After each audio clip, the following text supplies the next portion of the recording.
has the former Foreign Secretary highlighted an important under-discussed issue, or were his comments Islamophobic and encouraging racist behaviour?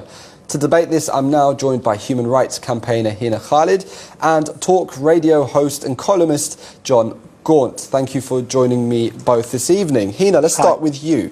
What is it that bothers you the most about this issue? That he's made the comments, or that, as is looking unlikely, he's yet to apologise? I think the first time in my life I can agree with Theresa May that it's up to no one. It's not anyone's decision, especially a white man, to discuss or to have an opinion on how women dress. And what they should and shouldn't wear. It's not his job, and it's certainly no one else's to dictate what women should and shouldn't wear. The thing is, it's not about an apology. There's a deeper issue here. The fact that you are affirming the kind of language that racists use, or Islamophobic people use on the streets. These are women who are hit the most when it comes to anti-Muslim hate crime, and this is the same language that they use on the street. What Boris Johnson is doing is he's legitimising that language and saying, yeah, it's fine to say that. It's just a gaffe. And because of his privileged position, he can get away with that. And I think it's not an apology won't do the job, because that is a belief system. He obviously believes these things. When people believe these things, they start spewing that in various parts of society. And I think we need to hold Boris Johnson accountable. This is also, this is also part of the manifestos of the UKIP party. So where is the Tory party learning its politics from? John, let's go to you. I mean, the Prime Minister's calling on him to apologise. Dominic Grieve says he'll leave if Boris Johnson becomes leader. What do you think? Well, that'd be a terrible loss to the Conservative Party, won't it, if Dominic Grieve leaves? And as for Theresa May, well, she's just an appeaser on everything. She's an appeaser on the EU. Now she's an appeaser on this subject. Boris was very measured in what he said. He wasn't calling for a total ban. He was just saying he thinks they look silly and stupid. And I agree with him. I would have gone further. I think we do need a ban. And it looks like the British public agree with us, if you look at the polls that are coming out today. This is just another step in the Islamification of Britain, kind of being endorsed by Theresa May. I was speaking to a prominent Muslim imam today who said, I think we should remember, hardly any Muslim women dress like this. It's not in the Quran, and this is a product of Saudi Arabia. So I wonder whether Theresa May was thinking more about her arms deals to kill innocent people in the Yemen and her dealings with the butchers of Saudi Arabia, rather than community integration. How can we possibly integrate if we can't see each other's faces? We talk like this with our hands on our face. This has no place in 21st century Britain, and I love the way the human rights lawyer is using our tolerance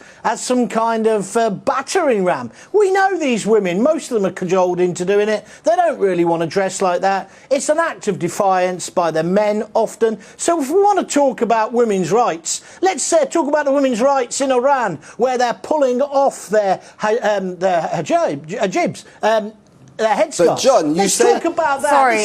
John, you say this is a sign of the growing Islamification of Britain, as you put it, but you just said yourself it's a tiny number of women who wear it, and also... It's an increasing number of people... No, you asked me a question, I'll finish. It's an increasing number of women who are doing this. It is an act of defiance, it's an act of otherness, it's people saying, I don't want to be part of this community. And most Muslims condemn it, and by the way, Muslims are not a race, so it can not be racist. I knew that argument was going to come from you, John. But it's true. It's true. Firstly, can you stop being the overpowering white man here and give other people an opportunity to speak? Yeah.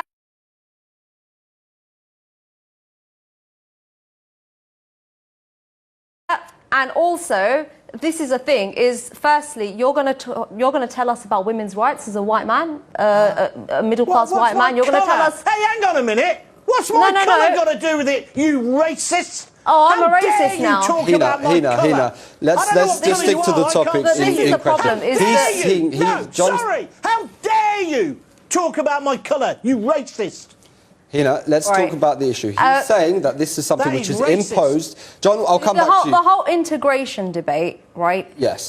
This is a thing. Integration is a two-way street. I'm sorry, I don't know how many women John knows and whether he's actually got any factual evidence as to his claims that the number of women wearing the face veil is growing. Where are the statistics? Where are the facts? How many Muslim women do you know, John, with all due respect, And how many women have told you, yes, we are being forced to wear it? Okay. Because that will be interesting. Because if you've got a report out or some evidence, that'd be really interesting. Let me answer the question.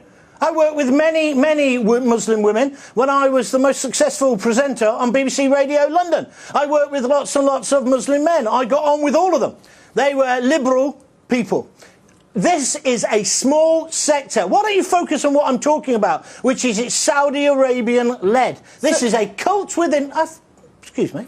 It's a cult within the community. This will turn more people against Muslims, innocent Muslims. It's terrible what's going on. What we should be saying is, let's have a debate about this. Boris Johnson was right to kick it off. Of course he's doing it because he's trying to take over the Conservative leadership. I'm a big boy. I understand that. But this debate needs to happen. We need to see people's faces. What's wrong with that? It's not in the Quran. Yeah, we need it's to not say, part of the scriptures, is it? The reason why you want to see women's faces is for your own comfort. Well, how about we start affording these women the comfort to wear whatever they want?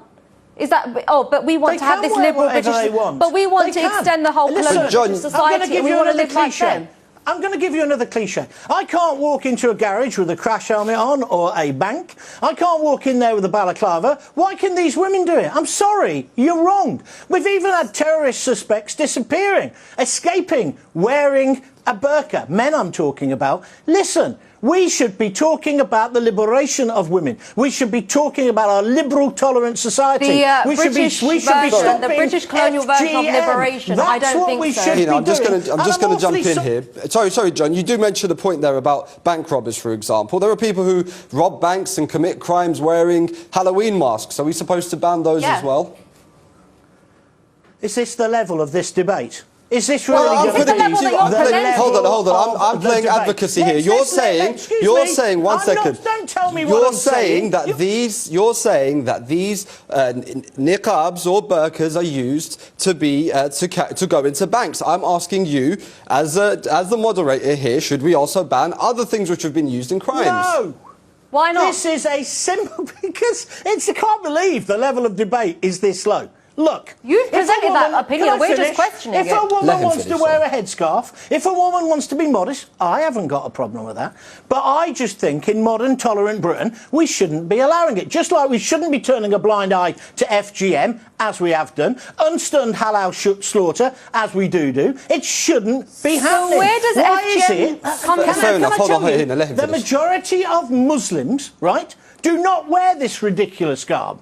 And they don't want to be tarred with this brush. So what I'm saying is not anti-Muslim, it's anti this sect of the Muslim community, and it's them who are winding people up. It is an act of defiance. Go down any street in London or here in Birmingham, you'll see many more women wearing this ridiculous outfit, looking like 400-year-old And they're not going to take liberation lessons